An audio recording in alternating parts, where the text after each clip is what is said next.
I'll always be loving you.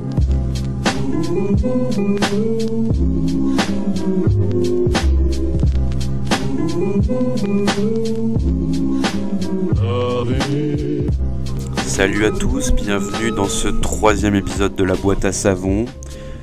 Toujours les mêmes, toujours Al.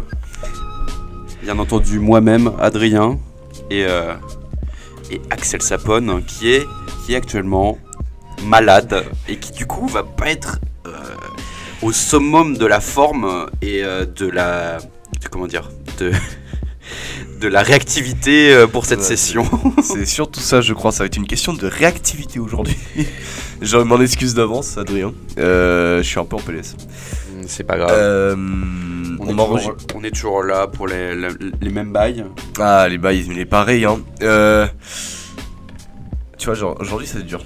On enregistre du coup lundi parce que vendredi, il y avait la soirée et que du coup on nous a volé la table de mixage, c'était admissible. Du coup on enregistre le lundi et contrairement aux autres fois, bah là il est 13h, c'est ça? Ouais, 13h. Il est 13h, nous sommes le lundi 26. Il s'est passé beaucoup de choses ce week-end, il s'en est passé, putain. Ouais, et c'est vrai. Entre la soirée, les gilets jaunes. Les gilets jaunes, alors on entendait partout le Black Friday aussi, oh bon Dieu, on nous a matraqué avec ça. Et voilà. Et on a fait les Yankees. Et du coup, on a commencé à avoir les retours aussi pour notre 2e épisode et 1er épisode. Et du coup, on va essayer de s'améliorer sur les critiques qu'on a pu nous faire. Au mieux. On va essayer de faire au mieux. Bon, après, on n'est pas à énergie ici, du coup, on fait à l'ancienne, quoi. Ouais, c'est vrai que... Mais on est là toujours pour vous servir et pour vous apporter du plaisir dans ces temps de charrette. Sachant que Axel en est la preuve. On rentre en pleine période. On rentre en pleine période de charrette et de PLS. Et tout le monde va commencer à fatiguer. C'est le moment de boire du café, prendre des vitamines. Ouais. Et mettre un pull et mettre des plaids. Voilà. Ah putain, un plaid. Après moi je suis en PLS, un peu de projet aussi, enfin un peu en retard, mais c'est surtout la maladie là. La maladie. Faut quoi, c'est le retour du chinois du coup, de l'épisode 2. On va saouler les gens encore avec de la bouffe. On parle, non alors attends, on se dit un truc, on parle que de ça pour la bouffe et après on passe à autre chose. On passera à notre truc de Yankee, de ce qu'on a fait par rapport au Black Friday. Je sais pas si j'ai envie d'en parler, mais... T'as pas envie d'en parler? Non, je préfère ne pas m'exprimer sur le Black Friday. Ce qui s'est passé pendant le Black Friday. Black Friday. Les gilets jaunes, on en a un peu parlé déjà, mais voilà, on va essayer de rester, de pas donner notre avis, mais voilà, même si je pense qu'on a d'analyser plus la situation, je pense. Mais voilà, donc pour le retour du chinois vendu, je pense que j'ai une espèce de forme de traumatisme parce que j'étais pas prêt à voir Axel, genre littéralement dévorer les assiettes à la chaîne. Ah sérieusement, la gérante, elle était en sueur. Hein. Elle passait, toutes les 3 minutes, elle passait à côté de moi pour prendre des assiettes. Parce que c'était le chinois volonté avec les tapis, du coup, Axel n'avait même pas besoin de se déplacer, la nourriture venait à lui. Ouais. Même s'il était ronchon parce qu'il voulait des brochettes de bœuf et il n'y en avait pas. J'ai dû les demander. Ouais, il faut les demander. Non, mais je disais juste que moi je pensais en ayant le soir il allait y avoir d'autres choses. Et franchement, ça n'a pas d'intérêt. Je trouve limite que le midi c'est meilleur du coup. J'ai roulé après on est parti au Charlie's et on n'aurait pas dû. Parce que concrètement mes 2 cidres sont pas passés. J'étais un peu en tête de témoin. Oui, on allait un bar que je recommande d'ailleurs. Le s'appelle le Charlie's pour ceux qui connaissent pas, qui est un pub en fait. Bon, faut aimer la bière. Hein. Axel a trouvé une combine parce qu'il aime pas la bière, du coup il boit du cidre. Mais très bonne ambiance, il passe que des vinyles, du coup du bon blues, du bon rock, du bon jazz. Ouais. Et bonne ambiance. Déco de ouf. C'est vraiment le pub à l'ancienne avec les banquettes et tout ça quoi. Ouais. Et du coup j'ai vu Axel quand on est allé dans ce bar après le chinois volonté, il commençait à se décomposer pendant que moi je buvais tranquillement ma bière, il était en train de devenir non, t'as oublié de préciser une chose, moi j'ai bu du coup 2 cidres, c'est des 33 ou des 25 je crois. Ce gros porc en face de moi, 25, ouais. Ce gros porc en face de moi a pris un litron. T'as pris une chope.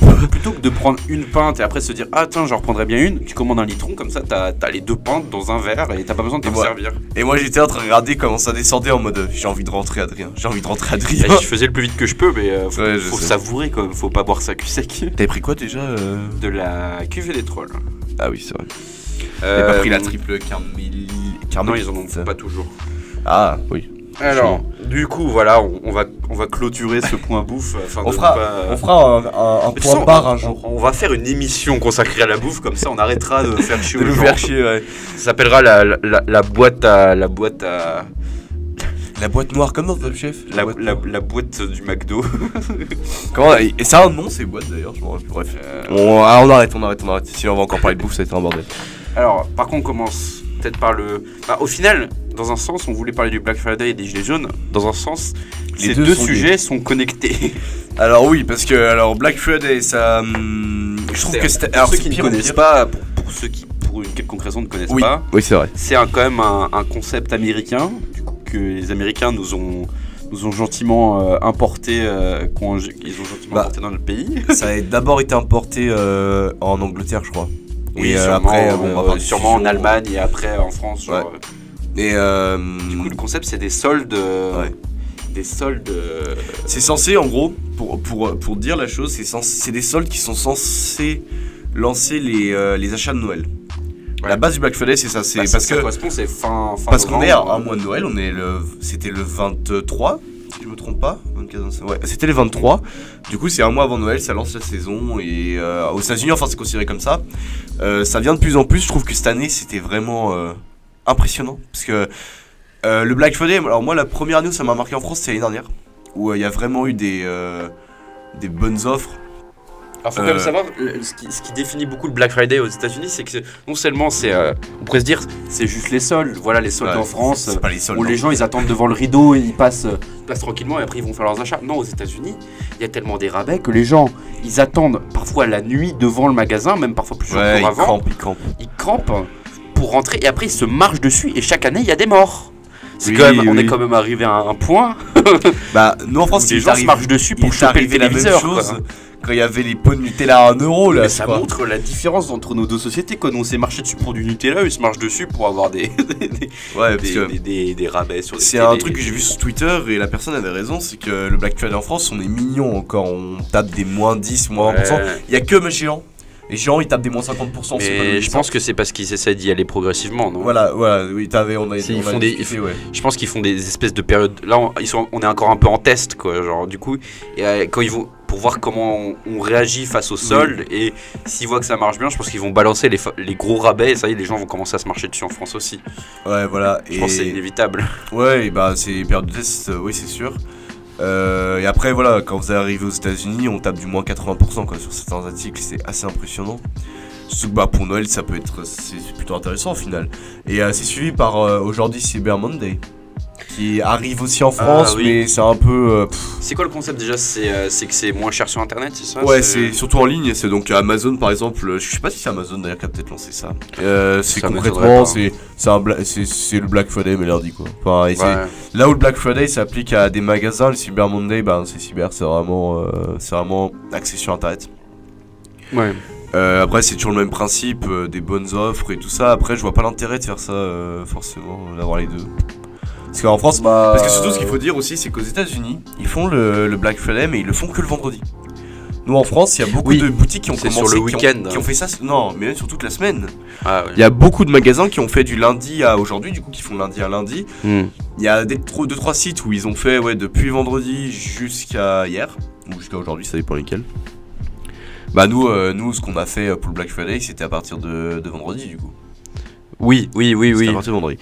Et donc le lien entre les gilets jaunes et ça, vous me direz, alors c'est un peu complexe parce qu'en fait, les gilets jaunes, si on revient sur la chose où ils veulent faire des blocages, ça, enfin je comprends pas forcément qu'est-ce qu'ils sont censés faire parce que le problème c'est que c'est un mouvement sans leader en fait. Là mais le truc c'est qu'il y a des endroits où ils bloquent tout le monde, il y a des endroits où ils se mettent juste au bord de la route et ils attendent qu'on les klaxonne. Il y a des endroits où j'ai vu un mec qui passait avec un tracteur qui balançait du purin sur la façade d'un bâtiment public. Alors je sais pas, c'était sur un hôtel de ville ou un truc comme ça. Il y a tellement de...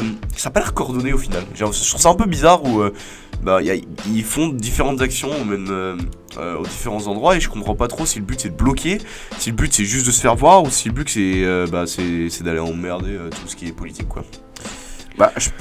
Je pense que c'est un peu compliqué parce que vu qu'il n'y a pas de leader, c'est un peu un mouvement enfin, enfin, je pense que l'absence, enfin, le fait qu'il n'y ait pas vraiment genre par exemple un groupe politique derrière ça, enfin, ça fait que c'est sur. Je pense que eux-mêmes savent pas vraiment, genre ils ont tous des buts et des idées différentes. Du coup, c'est un mouvement qui est un peu qui va un peu nulle part parfois, je pense. Non, en fait, même si au fond l'idée est quand même bien de protester par rapport au pouvoir d'achat. Oui. Et enfin, je pense qu'il y en a beaucoup, c'est surtout par rapport à ça plus que l'essence en général. Enfin, c'est plus général que l'essence. C'est participe. Mais on en a parlé, ce qui est quand même bête, c'est d'empêcher ceux qui ont un travail d'aller travailler, quoi. Parce qu'il y en a parfois, genre, ça leur fait louper des. Voilà, ils peuvent pas aller au travail. Imagine, c'est des personnes dans le besoin, genre qui peuvent pas se permettre de louper des journées de travail. Parce qu'il y a pas genre tu t'arranges avec les gens, ils te laissent passer, quoi. C'est genre quand ils font un blocage, ils bloquent. Ouais, il y a des endroits ils te bloquent et ils te bloquent point barre. C'est quand même bête. Parce que j'avais vu sur Twitter aussi, c'est justement moi, ça. Après je sais plus trop quoi penser. C'est complexe de C'est complexe, voilà. Je préfère ne pas avoir d'avis là-dessus. Parce que déjà d'une, si c'est juste par rapport au carburant tout seul, moi personnellement j'ai pas de voiture. Pas, ouais. Ça me touche pas directement. Et. Ah. Moi ça me touche plus après. En fait, j'ai un avis qui est un peu mitigé, c'est que le pouvoir d'achat des Français, c'est sûr que bon, c'est un peu galère. Ça vaut qu'on peut s'accorder là-dessus. Le truc, c'est que je suis d'accord qu'on manifeste sous ça, s'il n'y a pas de problème. Bah, c'est notre droit. C'est notre droit, c'est ce qui fait aussi notre constitution, c'est que le droit de manifester et tout ça est quelque chose de très ancré, surtout en France. Qu'on bloque un peu, ok. Mais comme tu dis qu'on bloque les gens qui veulent, il y a des gens qui veulent aller bosser, il y en a ils ont juste envie d'aller faire leurs courses parce que allez savoir pourquoi ils ont plus à bouffer chez eux. Enfin à un moment, je trouve ça un peu con qu'on les bloque eux. Parce que voilà, là aussi le rapport avec le Black Friday, c'est que donc du coup à partir de vendredi et ce week-end, il y a beaucoup de centres commerciaux qui ont été bloqués et des entrepôts d'Amazon aussi. Il y a eu l'exemple à Montélimar où il y a un énorme dépôt Amazon qui est dans la périphérie de Montélimar et il a été bloqué. Et de ce que j'ai compris, genre il y avait un camion qui rentrait et qui sortait toutes les 2 heures pour vous dire à quel point il bloquait sévèrement. Encore Amazon, je pense que c'est pas qu'ils s'en foutent, mais en mode bon c'est livré plus tard, ce sera livré plus tard. Au pire, ils vont devoir rembourser les frais de toute façon, les frais de livraison. Ils peuvent rien y faire. Potentiellement, ils peuvent rien y faire, c'est clair. Enfin, eux ils étaient contents parce qu'ils disaient oui, ça va impacter leur chiffre d'affaires. Sauf que les gens qui ont commandé sur Amazon, bon de toute façon. Ils l'ont quand même commandé. Ils l'ont quand même commandé, donc c'était un peu. Je trouvais que c'est un peu débile comme réflexion parce qu'ils l'ont commandé. Ça va leur faire. Peut-être. Je sais pas si ça leur fait perdre de l'argent, quoi. Le seul risque qu'il y a, c'est que par exemple. C'est des gens qui voulaient un truc vite et qu'au final, du coup, ils en ont plus l'utilité. Exactement. Et ils le renvoient. Et ça nous ramène au truc qu'on a vu au journal. Enfin, je sais plus si c'était au journal, mais de voir qu'il y a des employés Amazon, qui ont parlé, qui ont quitté l'entreprise, du coup, ils ont parlé. Qu'en fait, en gros, il y a beaucoup d'objets qui sont. Quand tu renvoies un objet, en fait. Ouais. Quand tu renvoies un objet que tu as commandé sur Amazon, parce qu'il te plaît pas, parce qu'il n'est pas à ta taille, etc., souvent. Ils sont même pas renvoyés à l'expéditeur, en fait, ils sont genre stockés dans des endroits et au bout d'un moment ils sont détruits. Du coup, il y a beaucoup de trucs qui marchent encore. Soit ils sont détruits, soit ils sont vendus, c'est un peu compliqué. Ce que fait Amazon aussi, donc ils en avaient vu qu'ils les détruisaient. Ce que fait aussi Amazon, ils font des sortes de grosses palettes, mais genre des énormes palettes, et en fait ils vendent les palettes. Et genre sur les palettes, vous avez tout, vous avez des grippins, vous avez des télés, en fait. Et en gros, ils s'en débarrassent pour des prix genre. Il y a des mecs sur internet, ça se trouve sur YouTube, alors je sais pas si c'était fake ou pas, mais moi j'avais trouvé un endroit où on pouvait les acheter, ces fameuses palettes. Et vous trouvez avec des palettes, alors c'est de l'enchère, donc vous pouvez très bien vous gagner comme très bien vous faire arnaquer. Mais il y a des mecs qui ont déjà réussi à faire des plus-values dingues, genre plus de 3000 ou 4000 euros, parce que dans le colis, au final, des fois, il y a des produits qui sont juste renvoyés parce que la personne elle en a commandé 2 parce que elle voulait soit l'un soit l'autre et quand elle en a reçu un, elle a dit bon celui-là il me plaît, je renvoie le deuxième et terminé. Ouais, à part ce qui est dommage, c'est ce qui est détruit plutôt. Oui, parce que ça montre encore qu'on est dans cette logique de... Enfin, ça accentue encore plus la logique, je trouve, d'obsolescence programmée. Oui. Parce que genre tu vois maintenant, moi ça m'est déjà arrivé, t'as un casque qui fonctionne plus, il est garanti, tu le ramènes chez l'endroit où tu l'as acheté, et ils le prennent, ils t'en redonnent un neuf et l'autre truc du coup ils le jettent. Tu vois, oui c'est vrai. Le concept de réparer n'existe plus beaucoup maintenant, si tu jettes et tu reprends un neuf. Ouais, alors, bah en fait, ça dépend après sur quel produit. Tu vois, les téléphones, moi quand j'ai envoyé mon téléphone par rapport à un problème d'écran, ils m'ont changé l'écran, point barre. Encore heureux, je te dirais, parce que bon, s'ils devaient jeter un téléphone, je ferais un problème d'écran, c'est un peu débile. Mais après, tu vois, par exemple, c'est juste en soi un problème de rémanence. Et ils m'ont changé quand même tout l'écran, mais genre entièrement. Ils m'ont même changé, je crois, la puce qui fait fonctionner l'écran dans la carte mère. Enfin, un bordel. Après, en fait, ils ont plus envie de s'emmerder, genre quand. Parce qu'en fait, en gros, quand vous renvoyez un produit, bon bah, moi j'ai eu ce problème avec Top Achat par exemple, quand j'ai renvoyé. Enfin, avec Matériel.net, quand j'ai dû renvoyer, c'était de la RAM. En fait, ils reçoivent la RAM, ils l'ouvrent, et ils doivent regarder si y a tout dedans. Bon, et si ça marche ou pas. Moi par exemple, la RAM avait été installée. Parce qu'on avait. Enfin, la RAM buguait, mais on s'en est rendu compte en l'installant parce que l'ordi voulait pas, absolument pas démarrer. Donc, ce qui s'est passé, c'est que bah, Matériel.net récupère la barrette de RAM, ils ouvrent la barrette de RAM, ils font le test voir si ça marche ou pas. Mais après, il y a deux cas. Il y a des fois des entreprises où ils le revendent comme si c'était du neuf, ça arrive. Et il y a des entreprises qui font ça en reconditionné. Et après, bah, c'est surconditionné, bon, bah, ils appliquent un moins 20 ou moins 30%, mais des fois, ça leur coûte plus cher en main-d'œuvre de vérifier si c'est en bon état, si c'est toujours utilisable, que de le jeter. Et enfin, en fait, des fois, je pense que les entreprises, ils voient moins d'avantages sur le plan financier en mode, ça nous coûte plus cher de payer un mec pour vérifier que c'est dur conditionné, pour établir un prix, tout ça, que de le jeter. Et c'est un peu une réflexion conne parce que ben il y a beaucoup de gens qui sont des bricoleurs. J'ai un pote à moi par exemple qui avait trouvé un MacBook Pro dans la poubelle. Et le truc était presque neuf. Et en fait il m'avait dit que genre le disque dur avait cramé. Et en fait lui ce qu'il a fait, bah, il a démonté l'ordi. Il a analysé tout, la carte mère avait l'air bonne. Il a fait des tests avec une... c'est pour savoir si l'électricité passait dedans avec les... Comment on appelle ça, ce qu'on utilisait en techno et en... Voltmètre. Exactement, avec un voltmètre. Il a piqué à cet endroit, il dit bon bah ça marche. Et en fait il s'avérait que c'est juste ce disque dur. Donc bon il a recommandé un disque dur Apple, ce qui lui a coûté un peu la blinde. Je crois que il a payé ça 200-300 euros je crois. Ouais, mais sauf qu'au final ça veut dire que t'as un Mac, ça t'a coûté si t'avais un truc neuf qui t'avait coûté. Exactement, il a eu du coup un MacBook Pro. Alors c'est les anciens, donc les assez épais là. Je crois que c'était encore ceux qui n'avaient pas de SSD mais qui avaient les disques durs. Mais il s'est retrouvé avec un MacBook qui fonctionne très très bien. D'ailleurs il a acheté un iMac maintenant je crois lui. Qui marchait hyper bien juste en changeant un disque dur. Et c'est débile parce que bah du coup le Mac qui coûte 2000 balles lui il a 300 euros. Juste parce que le mec a eu la flemme je pense de le réparer quoi. C'est aussi simple que ça. C'est la même chose avec bah comme tu dis les casques où après les casques maintenant c'est plus simple quand même parce qu'il y a les câbles jack se retirent dans beaucoup de casques et tout. Oui mais moi j'en avais un qui se retirait pas. Ouais, voilà. Encore, ça dépend dans quelle gamme de prix t'es quoi. Oui c'est sûr, bah maintenant justement ils arrivent à tous à mettre des câbles jack qui sont amovibles parce que bah il faut se dire que l'Europe pousse dans ce sens là aussi. Parce que déjà normalement on est censé avoir le même chargeur sur tous les téléphones, il n'y a que Apple qui fait son cher. Ouais. Et encore ça devrait changer avec l'USB-C ça. Mais ce qui se passe c'est qu'ils essaient de pousser par rapport à tout ce qui est jack aussi de ça pour réduire les déchets en gros, d'avoir le moins de câbles possible.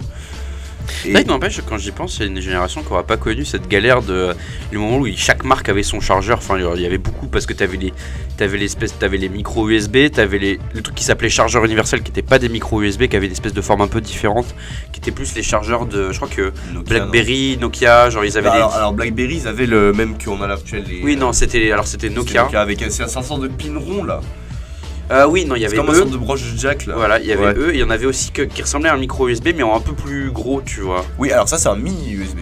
Voilà. Ça reste USB, mais c'est du. Moi, je me souviens que chez mes parents, on avait un espèce de. Ce qui s'appelait Swiss Charger, tu vois, comme Swiss Knife, hein, le couteau suisse. Ouais. Sauf que là, en gros, tu avais tous les chargeurs qui existaient, avec des espèces d'embouts, avec toutes les prises qui existaient, tu vois. Du coup, tu avais potentiellement de quoi charger n'importe quoi. Mais après, c'était tellement galère, quoi.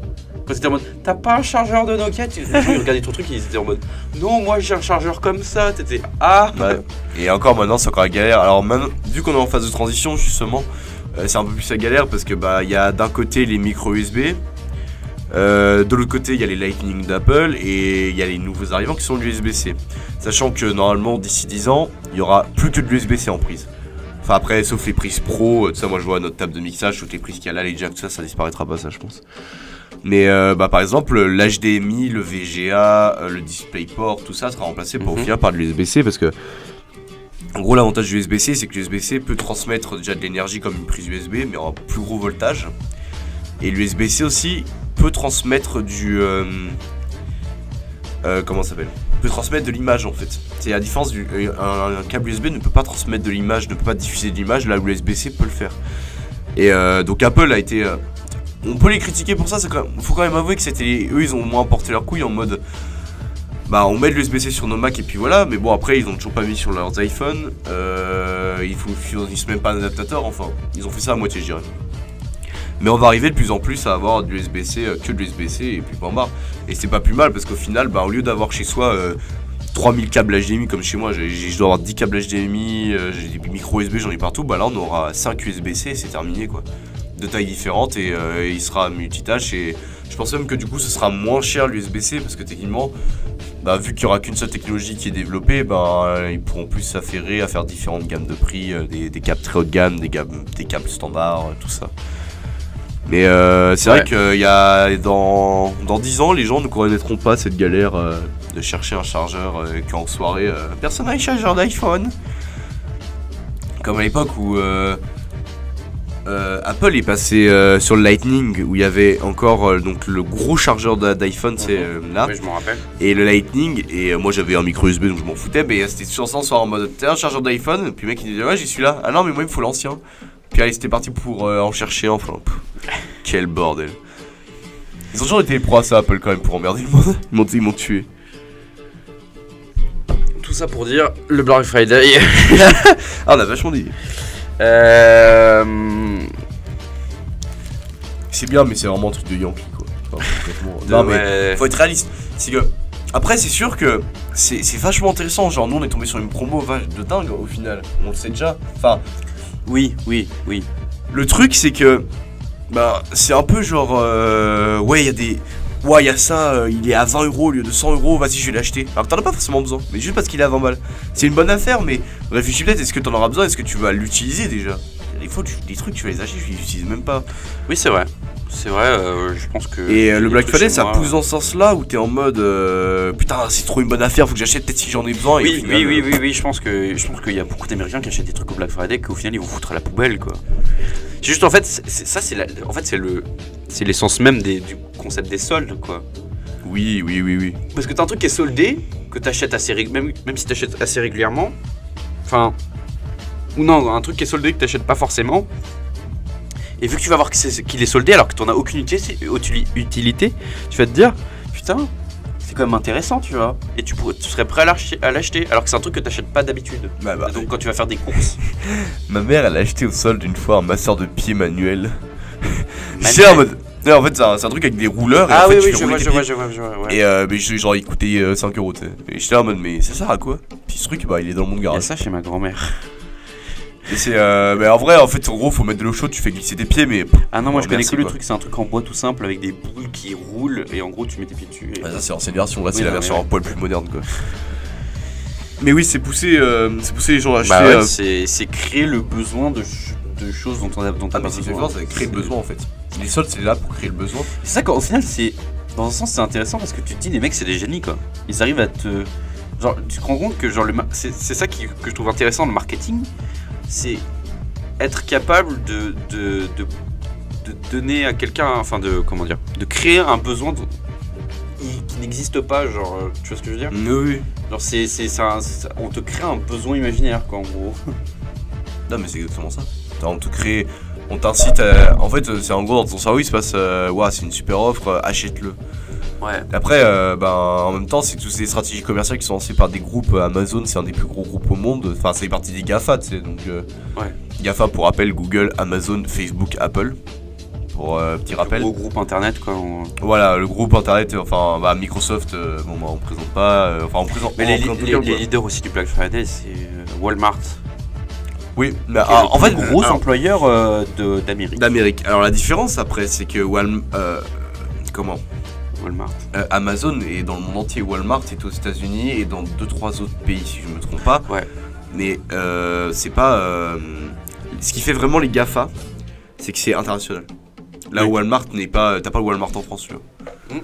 Peut-être un jour. Si un jour il va arriver, ils vont se faire la blinde de thunes. Hein. Ou peut-être un jour ils vont racheter Géant, Leclerc ou Carrefour. Ouais, mais quand même, genre.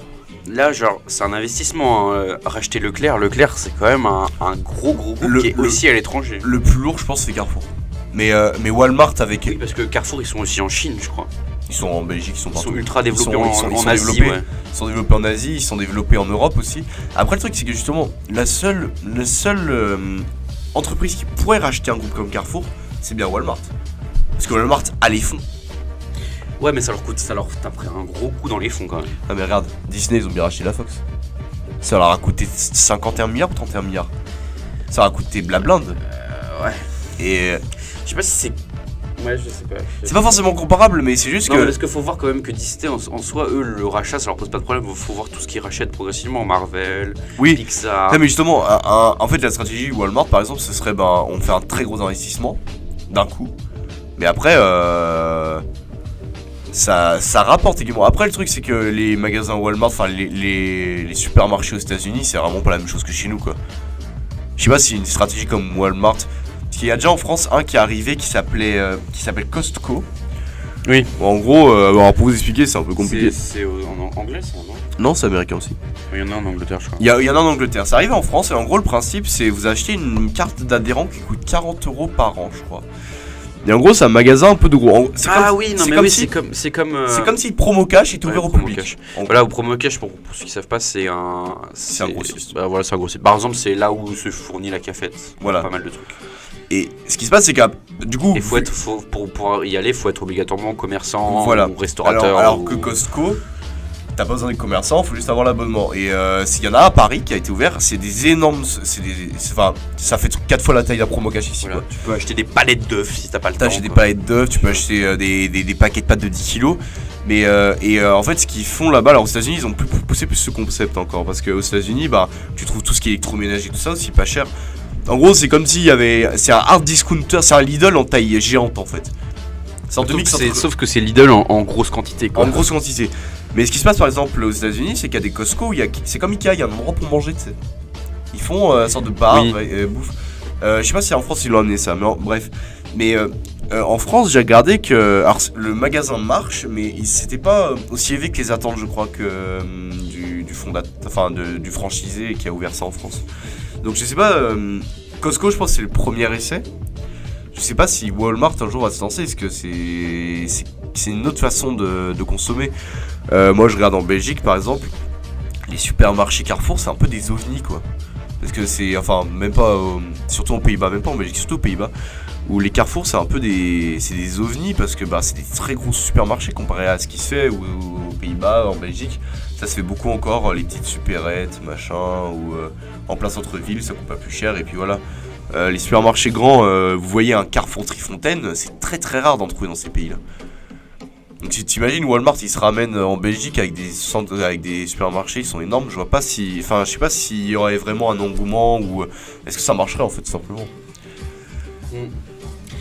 Je ne sais pas. C'est beaucoup de questions. Mais bref, en tout cas, toutes ces stratégies commerciales, faut se dire, elles sont lancées par des gros groupes qui ont des mecs qui sont attribués à ça. Ils ont des groupes de travail qui se concentrent exclusivement sur tout ce qui est stratégie marketing. C'est normal. Ouais. Mais une entreprise comme Amazon peut se permettre de mettre beaucoup plus de moyens là-dedans que la start-up du coin, tu vois. Et c'est de la fin. Et puis et moi, quand je te disais que tout ce qui est marketing, ça m'intéresse, parce que quand je vois parfois les mecs, parfois tu vois des gens parfois tu vois des pubs sur des arrêts de bus qui sont vraiment merdiques, qui sont complètement connes, genre tu te dis c'est qui ce mec, c'est qui le pignouf, quel bureau de com s'est chargé de ça, vrai, voilà. Et alors que parfois tu vois des pubs genre ultra ingénieuses comme par exemple McDo, voilà, j'arrête pas d'en parler, mais ça m'avait choqué à quel point c'était ingénieux. En fait, ils avaient juste mis un gros plan, genre une photo d'un Big Mac, mais genre vu de ultra près, où tu vois juste les différentes couches de viande et de pain, où ils avaient fait la même chose avec les glaces, les frites et tout. Ouais. Et en fait, tu voyais pas, t'avais pas de logo de la marque, t'avais rien d'écrit, rien du tout, à part juste cette photo, et juste petit message en tout petit en dessous pour dire pas trop manger gras, machin. Oui, obligatoire. Voilà. Et mais quand tu voyais ça, tu sais que c'est McDonald's. Ouais, c'est vrai. C'est ça qui est genre la boîte de com qui a fait ça, c'est des génies. Ils se sont dit, nous c'est une marque qui est tellement connue que t'as même plus besoin de mettre genre leur logo, c'est-à-dire que genre ça, En fait, ça plus loin, ramène au... plus loin que McDo en lui-même, c'est surtout le produit qui est connu. Oui. C'est là, le Big Mac, c'est vraiment, il est reconnaissable parmi des millions. Mais voilà, et du coup, le message derrière, c'est un peu genre, regardez, on est tellement, genre, venez chez nous, on est tellement, genre, connus qu'on n'a même pas besoin de s'annoncer, quoi. C'est un peu comme dire, regardez, on est légendaire, quoi.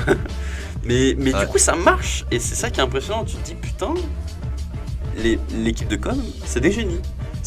Par contre, ça a dû être dur à vendre comme idée d'affiche. Bah, à mon avis, McDo, ils ont leur propre Oui, groupe non, de com maintenant. mais le mec, l'équipe qui s'est chargée de ça, ils ont dû avoir. Par contre, faut avoir les arguments derrière pour pouvoir le justifier à un mec Oui. au mec qui finance le truc, quoi. Oui, c'est sûr.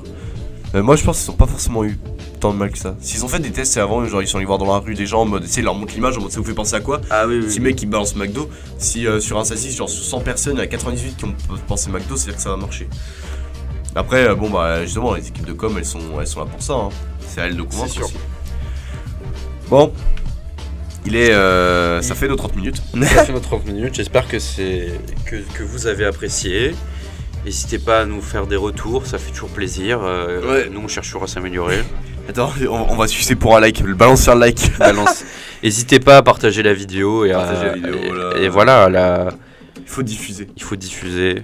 Beaucoup trop de gens ne savent pas encore qu'il y a l'émission. Enfin, beaucoup de gens demandent encore. C'est quand elle est lancée la radio, on est là. Mais en fait, il y a déjà je pense qu'il deux épisodes. faudrait qu'on mette des affiches dans l'école. Il faudrait qu'on mette des affiches. Et deuxième chose aussi, là, on va faire de la com pour les FM. Si vous avez des idées d'émissions, n'hésitez pas à aller voir le président Gurwan parce qu'il est très ouvert. Et que Gurwan Marais sur Facebook. Gurwan Marais sur Facebook, exactement. Et que je pense qu'on a besoin d'avoir d'autres émissions pour avoir vraiment un contenu étoffé. Et lancez-vous, franchement, c'est. Ouais, parce que pour l'instant, c'est pas compliqué en termes techniques. On est les seuls. Pour l'instant, on est les seuls, ouais. Enfin, les seuls à avoir abouti un projet qui est sorti, quoi. C'est vachement cool en vrai. Enfin, nous, même si on a des retours, il y a des retours positifs, des retours négatifs, on aime faire ça. Et au final, c'est super cool parce que on a développé notre projet. Et puis voilà, et on fait ça et on le fait comme on l'entend. Donc n'hésitez pas, on serait ravis d'avoir d'autres émissions, bien sûr. Même montrer comment ça marche. Parce que après, bon, il y a la table de mixage, tout ce qui est partie informatique, mais elle est pas dure, c'est pas compliqué, franchement. Donc nous, on pourrait vous montrer ça, il n'y a pas de souci. Et puis voilà, n'hésitez pas. Voilà, des gros bisous. Bisous. Et plein de bonnes ondes et d'énergie pour vos périodes de charrette qui arrivent à grands pas et qui sont peut-être déjà là. Et pour vos partiels. Ouais, les partiels, bien sûr, bonne chance. Et voilà, à plus. Des bisous, exactement.